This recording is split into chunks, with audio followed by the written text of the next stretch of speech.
들으면서 제 귀를 의심했습니다. 국가적 혼란을 수습해야 할 여당에서 특정 정치인을 거론하며 국가적 혼란을 막고 싶으면 자신들의 말에 따르라고 협박했습니다. 지금이라도 이재명 대표가 대선 불출마를 선언한다면 당장 탄핵이 이루어지거나 하야가 이루어질 수도 있습니다. 윤석열과 DNA가 똑같은 사람들, 바로 국민의힘 의원들입니다. 내란 사태 이후 첫 대정부 질문이 있었습니다. 포항시 과천시의 이소영 의원입니다. 정말 고통스럽습니다. 여러분의 변명과 책임 회피를 보고 있는 게 국민들도 마찬가지일 거라고 생각합니다. 한덕수 총리님 나와주시죠. 총리님, 오늘 조선일보 보도 보니까 대통령이 자진 사퇴할 생각 없고 탄핵 심판을 받겠다는 생각이라고 하는데 맞습니까? 확인하지 못했습니다. 아니, 대통령과 2년 7개월 함께한 국무총리가 모르면 누가 알죠? 제가 오늘 국회에 오느라고요. 별로 지금 확인을 못했습니다. 보도를 전제로 하면 대통령이 아직 어떤 결단도 없이 버티고 있는 상황인데다가 헌재에서 탄핵 심판 기각될 수 있는 신락 같은 희망을 가지는 것 같은데 대통령이 이런 무지막지한 일을 벌이고도 자리 지키겠다 연연하는 모습에 대해서 어떻게 평가합니까? 제가 지금 평가할 그런 위치에 있지 않다고 생각합니다. 총리, 몇 가지 확인하겠습니다. 앞선 답변에서 계엄 전 국무회의에서 찬성한 사람 없고 전원 다 반대하고 걱정했다고 답변했습니다. 맞습니까? 네, 그렇습니다. 사임한 이상민 전 행안부 장관은 행안위 전체회의에서 그 회의에서 반대라는 표현을 쓴 사람은 두어 명 정도 있었던 것으로 기억한다고 그랬고, 송미령 농림장관도 찬반 묻는 자리 아니어서 표시 안 했다고 인터뷰했고, 오영주 중기부 장관도 늦게 도착해서 의견 개진하기 어려웠다고 답변했는데 총리 계속 반대하고 걱정했다 이렇게 얘기하는데 걱정은 반대랑 다른 거죠? 그분들도 전부 다 탄핵에 대해서는 찬성하지 않았습니다. 총리, 이제 와서 다 같이 반대했다고 얼렁뚱땅 퉁치지 마세요. 처음에는 여기 국무회의 참석 여부도 답변 안 하던 분들이 절반 이상입니다. 실제로 두어 명 제외하고는 명확히 반대했다는 입장 표명도 안 하다가 이제 와서 대통령 탄핵되고 본인들 감옥 갈 것 같으니까 반대했다고 입을 맞춥니까? 여기 앉아 계신 국무위원 중에서 12월 3일 대통령 앞에서 계엄을 반대한다고 분명하게 본인 의견 피력한 사람 누굽니까? 손 들어주세요. 반대한다는 표현 쓰신 분 누굽니까? 두 분밖에 안 계시네요. 외교부 장관하고 경제부총리. 나머지는 걱정만 하신 거 아니에요? 예, 저는 대통령님께 반대한다고 말씀드렸습니다. 이상민 장관의 말이 딱 맞습니다. 두어 명이 반대한 거라고. 나머지는 걱정만 하셨고요. 자, 두 번째, 총리가 국무위원으로서의 계엄 동조 책임을 면하고자 새로운 논리를 짜온 것 같습니다. 오늘 앞서 의원들이 질문할 때 그날 국무위원들을 모은 것은 나다.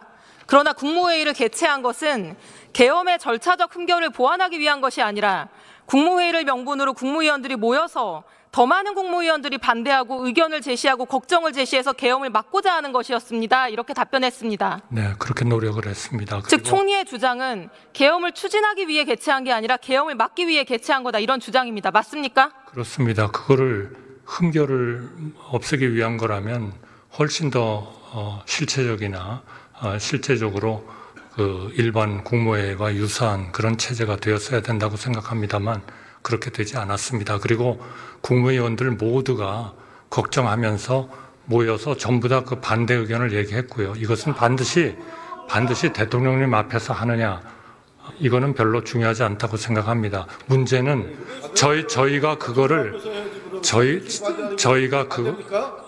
그러니까 물론 대통령님을 찾아가서 얘기하고 다 이제 그렇게 했고요. 문제는 이거를 막지 못했다 하는 것에 대해서 정말 마음 아프게 생각합니다. 총리, 헌법상 국무회의 심의가 계엄의 절차적 요건이죠? 저는 심의사항이라고 알고 있습니다. 헌법상 심의사항 맞죠? 네, 맞습니다. 헌법 89조 5호 대통령의 계엄과 그 해제는 국무회의의 심의를 거쳐야 한다. 절차적 요건입니다. 계엄법 2조 5항에서도 마찬가지로 국무회의 심의를 거쳐야지 계엄의 효력이 발생하도록 하고 있습니다. 헌법과 법률상 국무회의 열지 않으면 계엄은 그 자체로 성립이 안 되고 국회가 모여서 해제 요구를 하지 않아도 계엄은 그냥 그 자체로 성립이 안 되는 겁니다. 다른 것도 아니고 국무총리가 당연히 알아야 될 헌법과 또 계엄법에 나와 있는 내용입니다. 그런데 계엄의 절차적인 요건을 맞추기 위한 게 아니라고 하면 왜 정족수를 맞췄습니까, 총리? 그거는 그러한 정족수를 맞춰야 된다 하는 것으로 우선 그 연락을 하고 오도록 하는 그러한 그 상황이 필요하다. 총리, 빨리. 국무총리 구성원 숫자가 21명입니다. 국무회의 성립 요건은 11명이고요. 이 11명을 맞추려고 장관들 다 모이기까지 기다리느라고 대통령 기자회견이 20분 늦어졌습니다. 이거 이상민 장관이 진술한 겁니다. 아닙니까? 네, 좀 늦어졌습니다만 정확히 20분인지는. 아니, 계엄을 막기 위한 거면 왜 11명 정족수 채워질 때까지 장관들 기다리고 채워지자마자 6분 만에 산회했습니까? 아니, 그러니까요. 걱정을 전달하기 위한 거라면서요. 왜 정족수를 맞췄습니까? 계엄의 절차적 요건, 헌법상 절차를 맞추기 위해서 그런 거 아니에요? 아니, 어차피 그 실체적 이런 절차적인 이런 거를 미트를 못했기 때문에 그 회의 자체는 오히려 그거보다 대통령께 분명한 좀 하나의 설득과 그 하시지 않도록 하는 그러한 것들이었다는 말씀을 드립니다. 총리는 지금 전부 다 거짓말을 하고 있어요. 아니, 사실 전원 다 반대했다고 하는데 그것도 거짓말. 국무회의 계엄 막기 위해 개최했다는 것도 거짓말. 헌법상, 법률상 계엄에 반드시 필요한 국무회의 개최에서 절차적 요건 충족시키게 만들었으면서 이제 와서 법적 책임 회피하려는 거 아닙니까? 그래서 법적 책임 회피가 되겠습니까? 아닙니다. 모든 법적 책임은 제가 다 지겠습니다만 모든 국무위원들이 다 걱정하면서 반대 의견을 다 했습니다. 어느 누구도 이 계엄이 제대로 가야 된다고 생각하는 분은 한 분도 안 계셨다는 말씀. 자, 계엄 반대했는데 계엄 막기 위해서 국무회의 소집해 주는 거 말고 어떤 시도를 했습니까? 손목이라도 발목이라도 붙잡았습니까? 아니면 바지가랑이라도 붙들었습니까? 뭘 했습니까? 말씀해 보세요. 지금 생각해 보면 그렇게라도 했어야 된다고 생각합니다. 아는 기자한테 전화를 받고 해야죠. 아니면 국민들한테 알리던가. 여기 계신 장관님 중에 단 한 분이라도 대통령의 손목이든 발목이든 잡고 말린 사람 있습니까? 있으면 손 들어봐 주세요.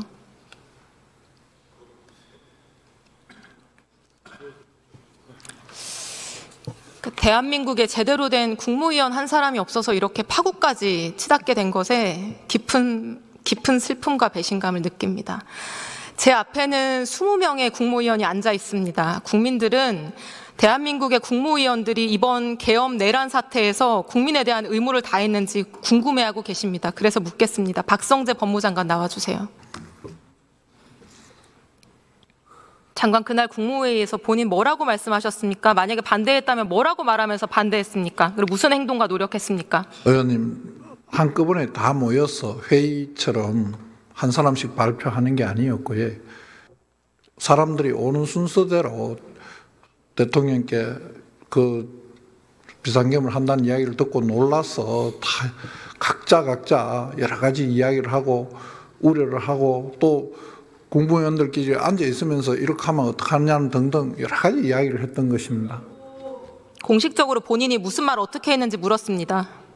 제가 이야기한 것은 제가 계속 말씀드렸지만은 구체적으로 말씀드리지 않고 제가 조사를 받거나 이러한 상황이 되면 그때 다 말씀드리겠습니다.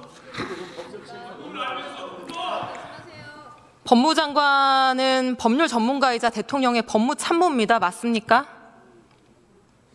법무부 장관의 역할이 여러 가지 있는 것으로 알고 있습니다.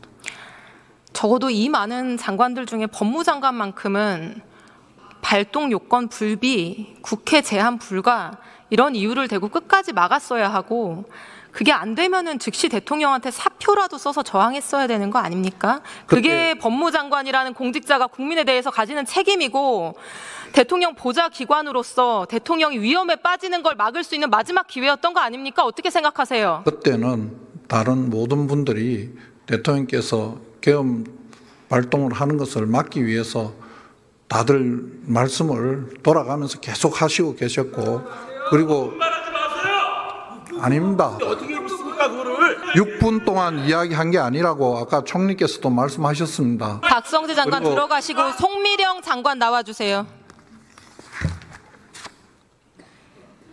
의원님들 3명만 팔다리 붙였다 나갔어도 계엄 선포 안 됐어요.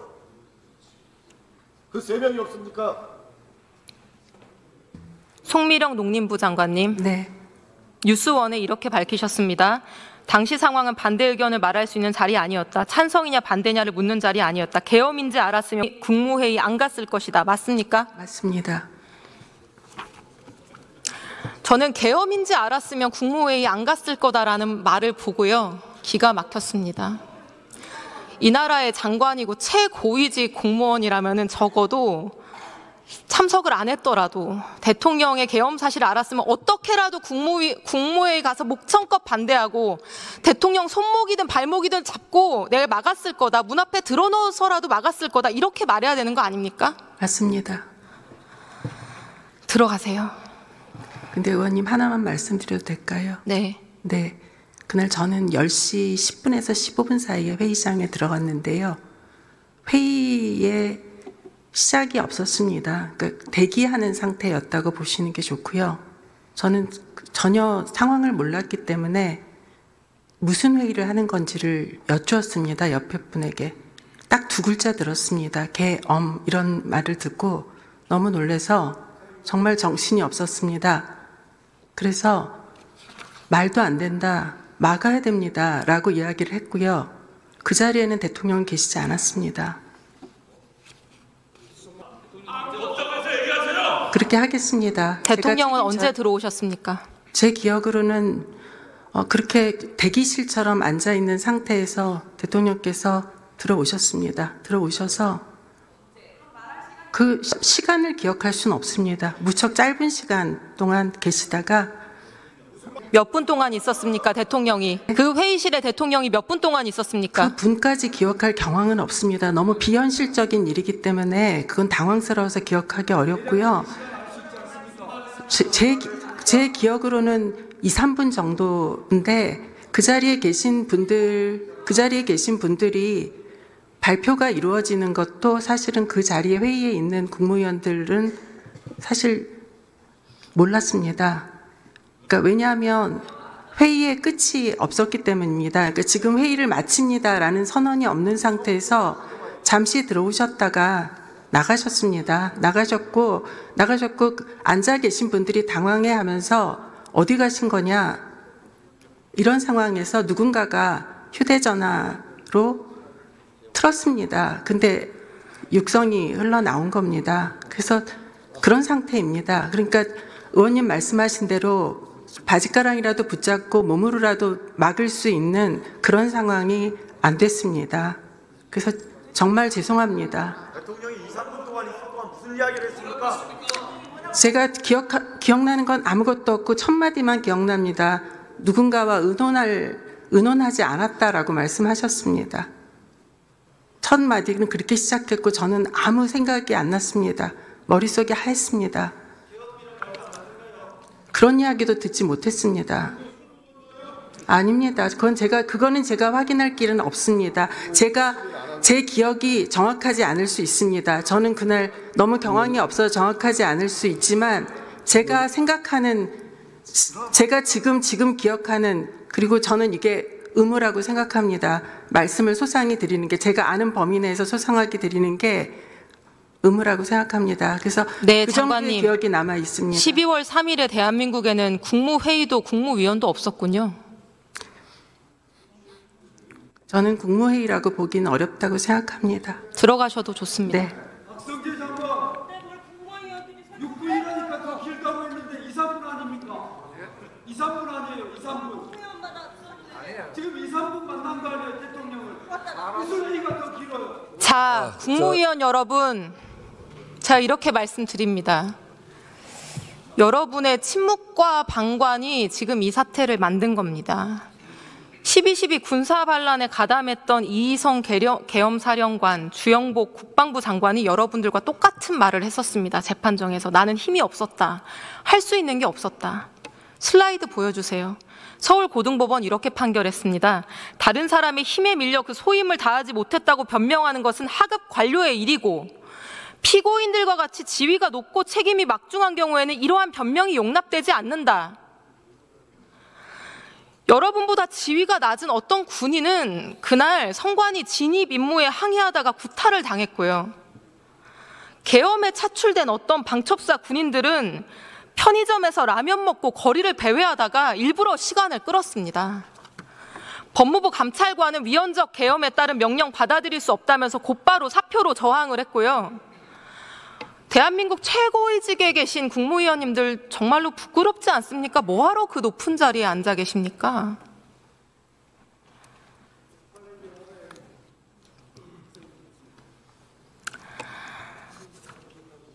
대통령의 계엄은 계엄 사유도 없었고 헌법상 법률상 계엄 효력의 대상이 될 수도 없는 국회를 건드렸고 국회 통고, 국무위원 부서 절차도 생략했고 심의도 없었고 온통 위헌의 위법입니다.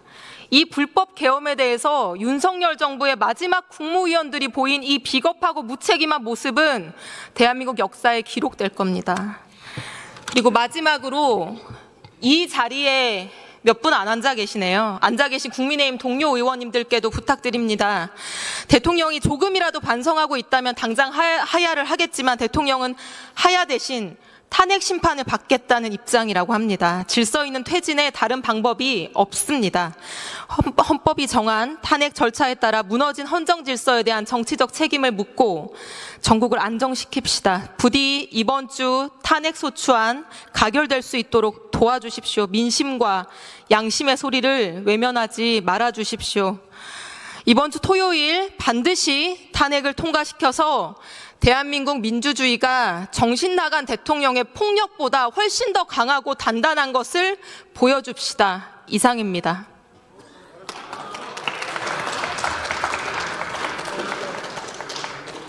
정신 나간 놈 하나와 그 놈을 떠받들던 얼간이들이 대한민국과 세계를 혼란에 빠뜨리고 망치고 있습니다. 윤석열은 단순히 탄핵 대상이 아닙니다. 내란 죄와 외환 죄의 수괴입니다. 국무원님들 그 핸드폰에 계엄령 선포하는 거 그냥 앉아서